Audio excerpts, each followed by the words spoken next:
من حمزه ونفخه ونفثه ولو اننا نزلنا الیہم الملائکہ۔ 8واں پارہ الحمدللہ اللہ تعالیٰ کی رحمت سے آج ہم نے نماز تراویح کے اندر پڑھا اور سنا ہے۔ اللہ تعالیٰ ہماری یہ ٹوٹی پھوٹی عبادت اپنی بارگاہ میں قبول و منظور فرمائے۔ سورۃ 8واں پارہ، اس کے اندر جو اللہ تعالیٰ نے چیدہ چیدہ باتیں، موٹی موٹی باتیں بیان کی ہیں، ہم اس کا خلاصہ بیان کرنے والے ہیں۔ فرمایا وَلَوْ أَنَّنَا نَزَّلْنَا إِلَيْهِمُ الْمَلَائِكَةَ، اگر یہ سب سے پہلی آیت ہے 8ویں پارے کی۔ کچھ لوگ ایسے ہیں جو ضدی ہوتے ہیں، ان کو جتنے مرضی دلائل دے دو قرآن و حدیث کی روشنی میں، وہ بات ماننے والے نہیں ہوتے۔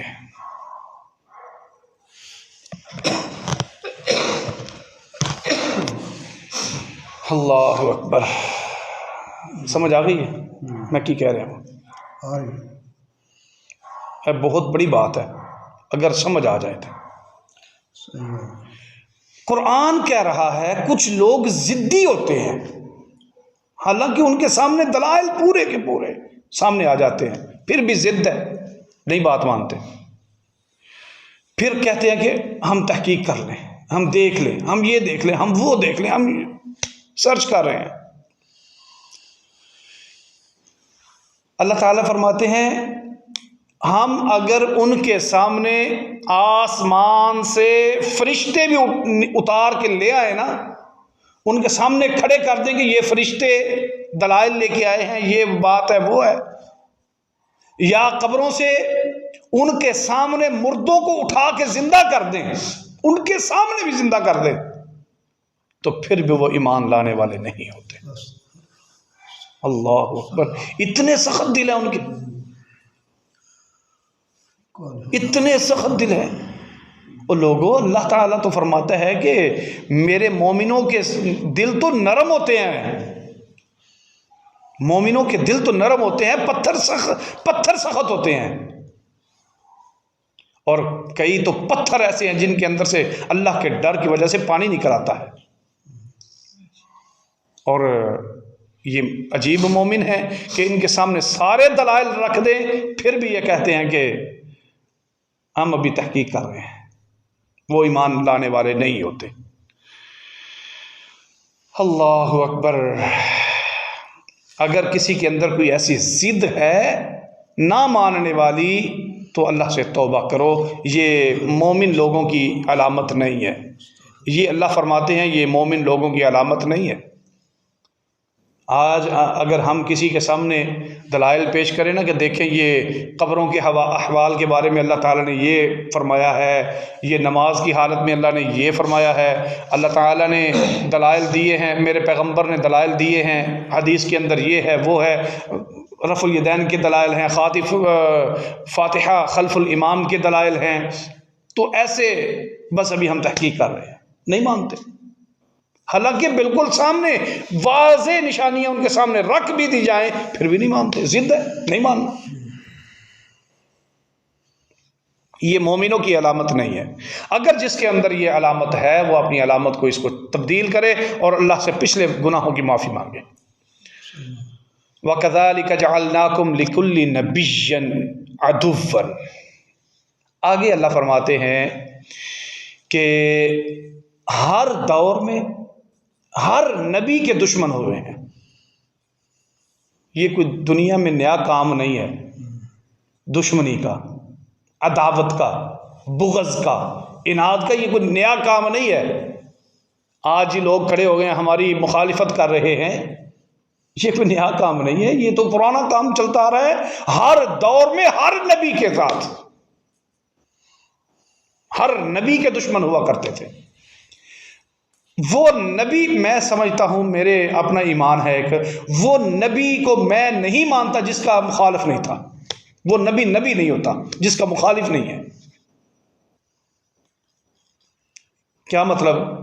حق جب بھی نکلتا ہے نا اس کا مخالف ضرور ہوتا ہے، حق کا مخالف ہوتا ہے۔ اور اکثر علاقوں کے اندر، اکثر محلوں کے اندر، اکثر مساجد کے اندر جب کسی جگہ پہ جائے نا تو لوگ کہتے ہیں کہ جی بڑا من ہے جی، ساڈے کول مخالفت کوئی نہیں، ساڈے کول مخالفت کوئی نہیں، اسی سنی وابی سارے کٹھے ہیں، ہر جگہ دی ایکو جگہ تے کھائی پی دا ہے، ایکو جگہ تے سارا کچھ کریدا ہے۔ اس کا مطلب کیا ہے؟ اس کا مطلب یہ ہے کہ جس کے پاس حق والی بات ہے نا، وہ حق والی بات پہنچاتا نہیں ہے، نکالتا نہیں ہے، چھپا رہا ہے حق کو۔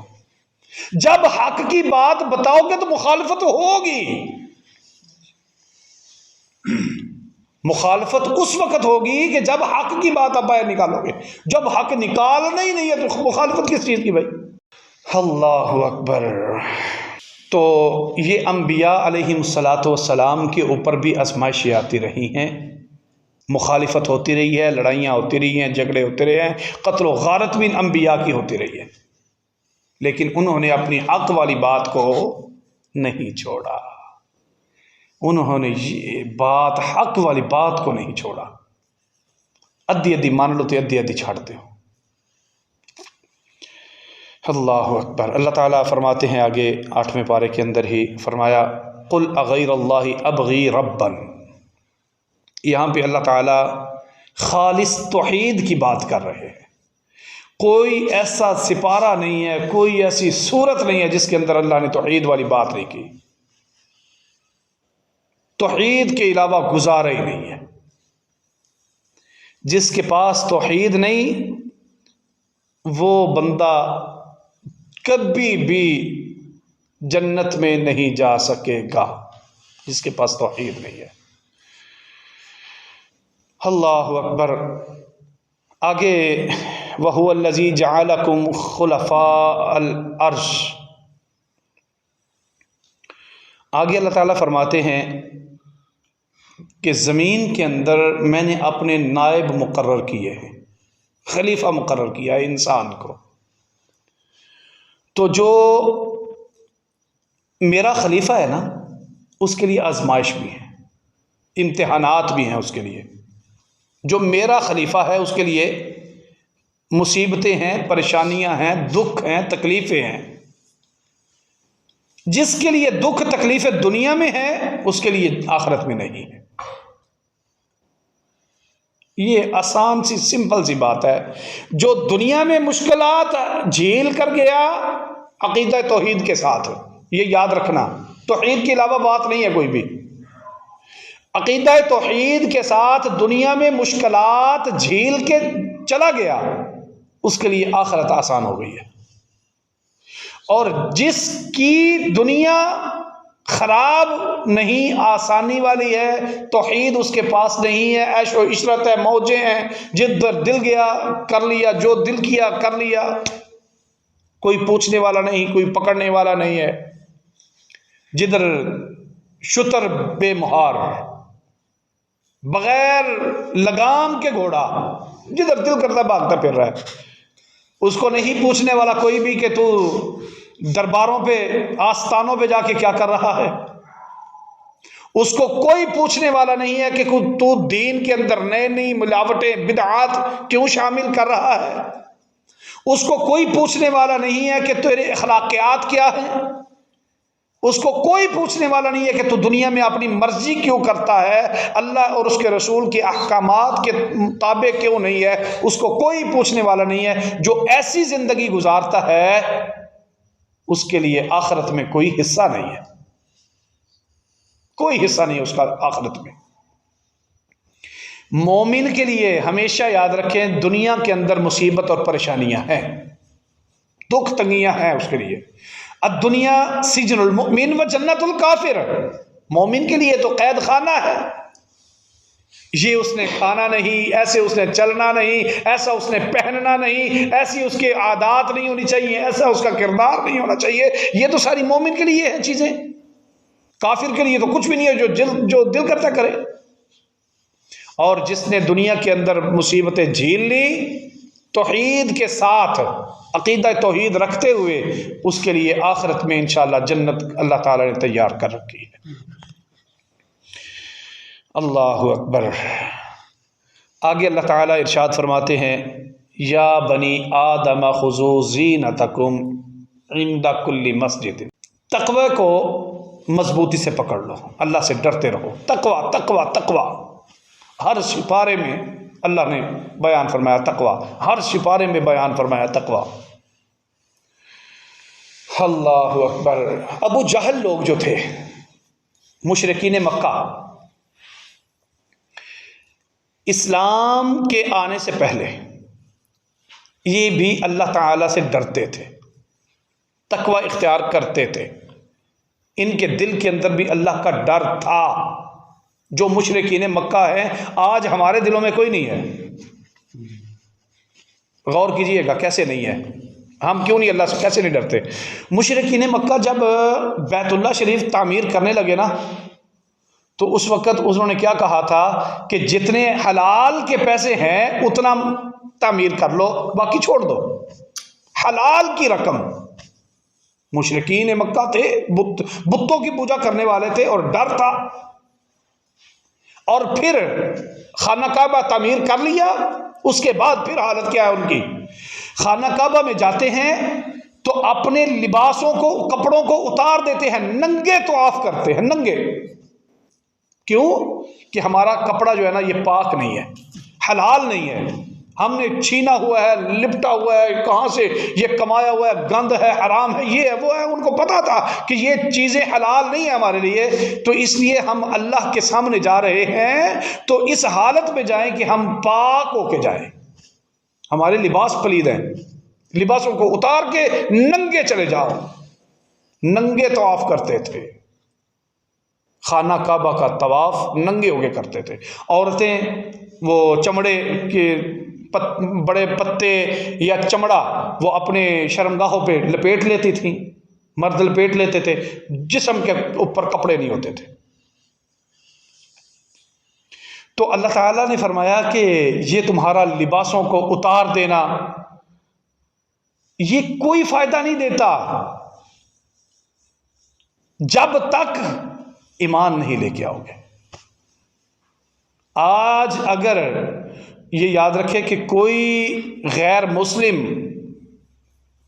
یا مسلمان بھی، کوئی ایسا نام کا مسلمان جس کے دل کے اندر، جس کے ایمان کے اندر عقیدہ توحید نہیں ہے، وہ اگر احد پہاڑ کے برابر بھی صدقہ کرتا جائے، اگر اس کے پاس توحید نہیں ہے تو اس کے صدقے کا کوئی فائدہ نہیں، کوئی فائدہ نہیں۔ یہ دیگے چڑھانا تو یہ بڑی دور کی بات ہے۔ اور اگر غیر مسلم پوری دنیا میں جتنے بھی مسلمان ہیں سارے مسلمانوں کو فری راشن بھی دیتے جائے نا سارے مہینوں کے لیے، تو پھر بھی ان کا ایک ذرہ برابر بھی اللہ کو قبول نہیں ہے، کیونکہ ان کا ایمان ہی نہیں ہے۔ یہ نیکی تو ایمان والوں کی ہوتی ہے، بے ایمانوں کی تو نیکی ہے ہی نہیں۔ اللہ اکبر۔ تو اللہ تعالیٰ فرماتے ہیں کہ یہ جو تم لباسوں کو اتار کے تو مسجد میں جاتے ہو نا، تو خذوا زینتکم عند کل مسجد، جب مسجدوں میں جاؤ، اللہ کے گھروں میں جاؤ نا، تو خوبصورت ہو کے جاؤ، زینت حاصل کر کے جاؤ، پاک صاف ہو کے جاؤ، اچھا لباس پہن کے جاؤ، تقوی حاصل کر کے جاؤ۔ یہ مسجدوں میں جاؤ تو بے حیائی نہیں ہے۔ ہمارے اکثر نوجوان جب نمازوں کے اندر جاتے ہیں نا، گرمیوں میں خاص کر کے، سردیوں میں تو نہیں، گرمیوں میں جب سجدے کی حالت میں جاتے ہیں تو ان کی پیٹھ ننگی ہو جاتی ہے، پینٹ شرٹ پہنی ہوتی ہے، شرٹ چھوٹی ہوتی ہے، پیچھے سے پیٹھ ننگی ہو جاتی ہے۔ یہاں پہ گاؤں میں تو اتنا محسوس نہیں ہوتا، کچھ شہروں میں بہت زیادہ ہے۔ تو اللہ تعالیٰ، میرے پیغمبر نے کیا فرمایا؟ الحیاء من شعبۃ الایمان، حیا جو ہے نا، حیا یہ ایمان کا حصہ ہے، جس کے پاس حیا نہیں ہے اس کا ایمان نہیں ہے۔ لوگوں حیا کرو، ایک دوسرے کی آنکھوں کے اندر حیا پیدا کرو۔ اور آگے فرمایا وَلَقَدْ خَلَقْنَاكُمْ، اللہ فرماتے ہیں یہاں پہ اللہ تعالیٰ نے ابلیس کے تکبر کا ذکر کیا ہے کہ ابلیس نے تکبر کیا اور ابن آدم کو سجدہ نہ کیا، نکال دیا گیا جنت سے، اور پھر تکبر کر کے کہ میں اس سے بہتر ہوں، میں تو آگ سے بنا ہوا ہوں، آگ ہمیشہ اوپر ہوتی ہے اور مٹی نیچے ہوتی ہے، میں تو اوپر والا ہوں، میں تو بہتر ہوں۔ ایک دوسرے کو تکبر کی نگاہ سے مت دیکھو، میری برادری بڑی ہے، میرے پاس پیسہ زیادہ ہے، میرے پاس نوکر چاکر ہیں، میں بڑا ہوں یہ چھوٹا ہے، یہ تکبر کرنا شیطان کی علامت ہے، شیطان کی تکبر کرنا یہ بری بات ہے۔ علم کے لحاظ سے بھی تکبر ناجائز ہے۔ میرے جیسا کون ہے بھائی؟ میں تو سب سے اعلیٰ ہوں، میرے پاس تو علم ہی بہت زیادہ ہے۔ تکبر علم کے اندر بھی جائز نہیں ہے۔ ہاں، علم کے اندر آپ دوسرے کے ساتھ ایک حسد ہوتا ہے اور ایک رشک ہوتا ہے۔ رشک کر سکتے ہیں کہ یار اللہ نے اس کو علم دیا ہے نا، تو ماشاءاللہ دیکھیں دین کا کتنا کام کر رہا ہے، اللہ مجھے بھی ایسا علم دے تو میں بھی ایسے کام کروں، یہ جائز ہے۔ اللہ اکبر۔ اللہ تعالیٰ میرے محبوب پیغمبر علیہ السلام فرماتے ہیں لا يدخل الجنۃ من کان فی قلبہ مثقال ذرۃ من کبر، جس کے دل میں رائی کے دانے کے برابر بھی تکبر ہوا اللہ اس کو جنت میں داخل نہیں کریں گے۔ ہم صرف شرک کو لے کے بیٹھے ہوئے ہیں، ہم صرف توحید کو لے کے بیٹھے ہوئے ہیں، یہ تکبر بھی علامت ہے بھائی، جہنم کا بالن بنانے والی۔ نفاق منافقت بھی علامت ہے جہنم کے اندر لے کے جانے والی، حسد ہے جہنم میں لے جانے والی۔ صرف شرک یا توحید کے پیچھے نہیں، باقی چیزوں کو بھی دیکھیں اور ہمیشہ دعا کیا کریں اللہ تعالی ہم سب کو ان چیزوں سے محفوظ فرمائے۔ آگے اللہ تعالیٰ فرماتے ہیں یا بنی آدم لا یفتننکم الشیطان، شیطان کا تذکرہ ہو رہا ہے کہ یہاں پر شیطان سے بچ کے رہیں۔ یہ بڑی کمال کی بات ہے، شیطان سے بچ کے رہیں۔ شیطان تمہارا دشمن ہے، تمہارا دشمن ہے، ہیلے بہانے ڈھونڈتا ہے تمہارے لیے، خوبصورت چیزیں بنا کے تمہارے سامنے پیش کرتا ہے۔ اور اللہ کے پاک پیغمبر فرماتے ہیں ان الشیطان یجری من بنی آدم مجری الدم، شیطان انسان کے اندر ایسے سرایت کرتا ہے، ایسے انسان کے اندر چلتا ہے جیسے اس کا خون چلتا ہے، ایسے دوڑتا ہے شیطان جسم کے اندر۔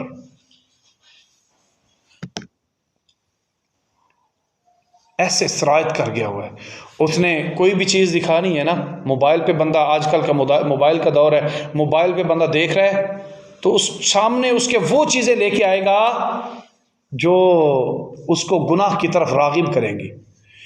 اگر بازار میں گیا ہے تو وہ چیزیں دکھائے گا کہ جو گناہ کی طرف راغب کریں گی، تو پھر اس کی آنکھوں کو، اس کے کانوں کو اس کی طرف لے کے جائے گا جو گناہ کی طرف لے کے جائیں گے۔ تو یہ شیطان دشمن ہے، اس کو پہچان کے رکھو۔ آگے اللہ تعالیٰ فرماتے ہیں کہ والوزن یومئذ الحق، قیامت والے دن آپ کے اعمال تولے جائیں گے۔ اپنے اعمال کا حساب کر کے رکھو، اعمال تولے جائیں گے۔ اللہ اکبر۔ اور ایک حدیث میں رسول اللہ صلی اللہ علیہ وسلم نے فرمایا کلمتانی خفیفتان علی اللسان ثقیلتان فی المیزان، دو کلمے ایسے ہیں کہ جو زبان پہ تو بہت ہلکے ہیں، میزان میں بہت بھاری ہیں، وزنی ہیں۔ سبحان اللہ و بحمدہ سبحان اللہ العظیم۔ تو اللہ تعالیٰ نے یہ الحمدللہ یہ ہمیں میزان میں وزنی کلمات عطا فرمائے ہیں، تو یہ کثرت سے یہ بھی کلمات کہا کرو، سبحان اللہ والحمد للہ ولا الہ الا اللہ واللہ اکبر ولا حول ولا قوۃ الا باللہ العلی العظیم، یہ کلمات بھی بہت اعلیٰ ہیں۔ اچھا، یہاں پہ اعمال کی بات ہو رہی ہے کہ اعمال ترازو کے ساتھ تولے جائیں گے۔ حدیث میں آتا ہے کہ ایک بندہ آئے گا، یہاں پہ غور فرمانا کہ توحید کتنی ضروری ہے۔ ایک بندہ قیامت والے دن آئے گا، اس کے جتنے بھی اعمال ہوں گے وہ سارے برائیوں کے ہوں گے، برائیاں ہی برائیاں ہوں گی، گناہ ہی گناہ ہوں گے۔ اللہ فرمائیں گے فرشتوں کو کہ دیکھو اس کے نامہ اعمال میں ہو سکتا ہے کوئی نیکی نکل آئے. یا اللہ کوئی نہیں نکل رہی. پھر دیکھو ہو سکتا ہے کوئی نیکی نکل آئے. دیکھا جائے گا اس کے نامہ اعمال سے ایک پرچی نکلے گی جس کے اوپر لکھا ہوگا لا الہ الا اللہ، کلمہ لکھا ہوگا. اللہ فرمائیں گے اچھا کلمہ اس کو رکھو، ترازو میں رکھو، باقی دوسرے پلڑے کے اندر سارے گناہ رکھو، ایک پلڑے کے اندر وہ چھوٹی سی اس کی نیکی ہے. کون سی؟ لا الہ الا اللہ. وہ رکھی جائے گی. جس پلڑے کے اندر وہ چھوٹی سی پرچی ہے اس کا وزن زیادہ ہو جائے گا، گناہ سارے ہلکے ہو جائیں گے. لا الہ الا اللہ. تو یہ کیا مطلب کہ تسبیح پکڑ کے صرف لا الہ لا الہ لا الہ لا الہ الا اللہ کرتے رہیں تو وہ وزن زیادہ ہو جائے گا؟ نہیں بھائی. کئی سینکڑوں نہیں لاکھوں لوگ، کروڑوں تو اربوں لوگ ایسے آئیں گے قیامت والے دن میرے پیغمبر علیہ الصلوۃ والسلام کے سامنے آئیں گے اور ان کو حوض کوثر سے ہٹا دیا جائے گا. وہ بھی کلمہ پڑھنے والے ہوں گے. ہٹا دیا جائے گا، پیچھے لے جائیں ان کو. یہ میری امت کے لوگ نہیں ہیں، ان کو پیچھے لے جائیں. کلمہ پڑھنے والے تھے، پیچھے لے جائیں ان کو. کیونکہ ان کے پاس توحید اور رسالت نہیں ہے. تو کلمہ پڑھیں. توحید ہی اصل مقصد ہے، توحید ہی اصل وزن ہے. جس کے پاس توحید ہے وہ بندہ کامیاب ہوگا. آگے اللہ تعالی حضرت شعیب علیہ الصلوۃ والسلام ان کی قوم کا تذکرہ فرما رہے ہیں کہ وہ ناپ تول میں کمی کرتی تھی. حضرت شعیب علیہ الصلوۃ والسلام کی قوم تو اللہ تعالیٰ نے ناپ تول میں کمی کرنے کی وجہ سے ان کے اوپر چیخ کا عذاب نازل کیا، ان ساری بستی کو تباہ و برباد کر دیا. دھوکہ دینے والی تھی. دھوکہ، جو بندہ دھوکہ دیتا ہے، آج کل ہمارے آڑتی جو ہے نا، وہ چاہے جانوروں کی آڑتی ہوں، وہ جنس کے ہوں یا کوئی بھی ہوں، وہ دھوکہ دیتے ہیں. ٹرک لے کے آ رہے ہیں تیل کا، ادھر سے پیمانہ مار کے پورا کر دینا ہے، گاڑی کو ہلا کے پیمانہ پورا کر دینا ہے. وہاں پہ جائیں گے تو وہ اتنا کم ہوتا ہے، انچ پورا کم ہوتا ہے. دھوکہ دیا ہے بھائی اس نے. ادھر سے جانور بھینس کو خریدا ہے، گائے کو خرید کے لے کے آ رہا ہے، اس کے پیچھے 1 مہینے کا بچہ ہے، اور جب گھر لے کے آئے ہیں تو پتہ چلا ہے کہ یہ بچہ اور کسی جانور کا اس کے ساتھ لگایا ہوا ہے، اور کسی ماں کا ہے. یہ دھوکہ دینے والے. میرے پیغمبر فرماتے ہیں کہ جس بندے نے، جس شخص نے کسی کو دھوکہ دیا، من غش فلیس منا، جس نے کسی کو دھوکہ دیا وہ میرا امتی نہیں ہے، وہ ہم میں سے نہیں جو کسی کو دھوکہ دیتا ہے. اللہ اکبر. آگے حضرت نوح علیہ الصلوۃ والسلام، ان کی قوم کا تذکرہ کیا گیا کہ حضرت نوح علیہ الصلوۃ والسلام نے بڑی دیر تک اپنی قوم کو سمجھایا، بتایا. وَلَقَدْ أَرْسَلْنَا نُوحًا إِلَىٰ قَوْمِهِ، بڑی دیر تک سمجھاتے رہے، لیکن قوم سمجھنے والی نہیں تھی، نہیں سمجھی. تو اللہ تعالیٰ نے ان کے اوپر طوفان اور طرح طرح کے عذاب نازل فرما کے ان کو تباہ و برباد کر دیا. جو اپنے نبی کی بات کو نہیں مانتے، اللہ ان کے اوپر عذاب نازل کرتے ہیں. اللہ تعالیٰ کے پیغمبر فرماتے ہیں کہ کچھ لوگ، کچھ انبیاء ایسے آئیں گے کہ جن کے ساتھ ایک بندہ ہوگا، اور کئی ایسے انبیاء آئیں گے کہ جن کے ساتھ 2 ہوں گے، 4 ہوں گے، تھوڑے تھوڑے لوگ لے کے آئیں گے اپنے امتیوں کو، یعنی ان کے اوپر ایمان ہی کو نہیں لے کے آئے. اب حضرت نوح علیہ السلام کو دیکھ لیں کہ سینکڑوں سال انہوں نے نبوت اور رسالت کی دعوت دی ہے، لیکن ایمان لانے والے کو بہت کم تھے. اور آگے اللہ تعالیٰ نے ارشاد فرمایا حضرت عاد علیہ الصلوۃ والسلام کی قوم کے بارے میں کہ انہوں نے بھی غرور اور تکبر کیا کہ ہم بڑے کڑیل ہیں، بڑے جوان ہیں، ہمارے جیسا کون ہے، ہم تو اتنے بڑے قد والے، یہ وہ اتنے اتنے ان کے بڑے قد تھے کہ جب اللہ نے ان پہ عذاب نازل کیا ایسے پڑے ہوئے تھے زمین کے اوپر جیسے کھجور کے بڑے بڑے تنے پڑے ہوتے ہیں. تباہ کر دیا اللہ تعالیٰ نے اس کی صرف حضرت عاد علیہ السلام کی. اور عاد اور ہود یہ دونوں ایک ہی ہیں. وَإِلَىٰ ثَمُودَ أَخَاهُمْ صَالِحًا، آگے اللہ تعالیٰ نے صالح علیہ السلام کا تذکرہ کیا کہ حضرت صالح علیہ السلام کو اللہ نے اونٹنی عطا فرمائی اور فرمایا کہ اس کو نہیں کسی نے چھیڑنا، یہ میری اونٹنی ہے. لوگوں نے اس کے ٹانگوں کو کاٹ دیا، نافرمانی کر دی، تو اللہ تعالیٰ نے پھر ان کے اوپر زلزلے کا اور چیخ کا عذاب لے کے ان کو تہس نہس کر کے رکھ دیا. اللہ بار بار بار بار ارشاد فرماتے ہیں کہ میں اگر عذاب نازل کرنے پہ آؤں تو مجھے کوئی روک نہیں سکتا. پھر آگے اللہ تعالیٰ فرماتے ہیں وَلُوطًا إِذْ قَالَ لِقَوْمِهِ، اس قوم نے تو حد ہی کر دی، خدا کی قسم، حضرت لوط علیہ السلام کی قوم نے ایسی گناہ، ایسی قبیح حرکت، اللہ معاف فرمائے، گن آتی ہے. یہ حضرت لوط علیہ السلام کی قوم یہ بدکاری کرتی تھی، بدفعلی کرتی تھی لڑکوں کے ساتھ، مردوں کے ساتھ، مردوں کے ساتھ لگے ہوئے. جو گناہ آج کل ہمارے معاشرے میں بھی اللہ معاف فرمائے بہت زیادہ عام ہو چکا ہے. اللہ تعالیٰ کو یہ لواطت کرنے والوں کے اوپر اتنا غصہ آتا ہے، اتنا غصہ آتا ہے. یہ جو مرد مردوں کے ساتھ، لڑکے لڑکوں کے ساتھ، عورتیں عورتوں کے ساتھ کر رہی ہوتی ہیں گناہ، اگر اللہ تعالیٰ کو غصہ آ جائے، اور غصہ تو آیا ہوتا ہے، اگر اللہ کا عذاب آ جائے تو زمین پھٹ جائے اور یہ اندر اللہ کا دل کرتا ہے میں ان کو اندر ہی دنس دوں. اور ایسے کئی ہم نے آنکھوں سے دیکھا ہے کہ ننگے لوگوں کو زمین کے اندر دھنستے ہوئے میں نے خود دیکھا ہے. یہ پیچھے جو زلزلہ آیا تھا، دیکھیں اسلام آباد کی، یہ بالا کوٹ کی کیا حالت تھی 2005 میں. اللہ اکبر. تو یہ نوجوانوں کو اس بات کا بتلانا چاہیے کہ لوگوں، یہ جو لڑکے لڑکوں کے ساتھ، مرد مردوں کے ساتھ، عورتیں عورتوں کے ساتھ یہ گناہ کرتے ہیں، یہ اس اللہ کا بہت بڑا عذاب آئے گا، کبھی بہت بڑا عذاب آئے گا. بچ کے رہو ایسے کام سے. اور آگے اللہ تعالیٰ ارشاد فرماتے ہیں، اللہ تعالیٰ فرماتے ہیں وَإِلَىٰ مَدْيَنَ أَخَاهُمْ شُعَيْبًا.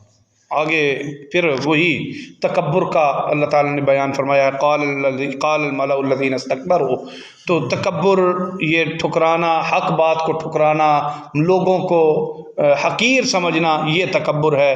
اللہ تعالیٰ سے دعا ہے کہ مالک ارض و سما ہم سب کو قرآن و حدیث پر عمل کرنے کی توفیق عطا فرمائے. اور جو ہم یہ سنتے ہیں، اللہ سے دعا ہے کہ اللہ تعالیٰ ہمارے دلوں کے اندر اس کو منور فرمائے اور ہم سب کو اس پر عمل کرنے کی بھی توفیق عطا فرمائے. آخر دعوانا ان الحمد للہ رب العالمین.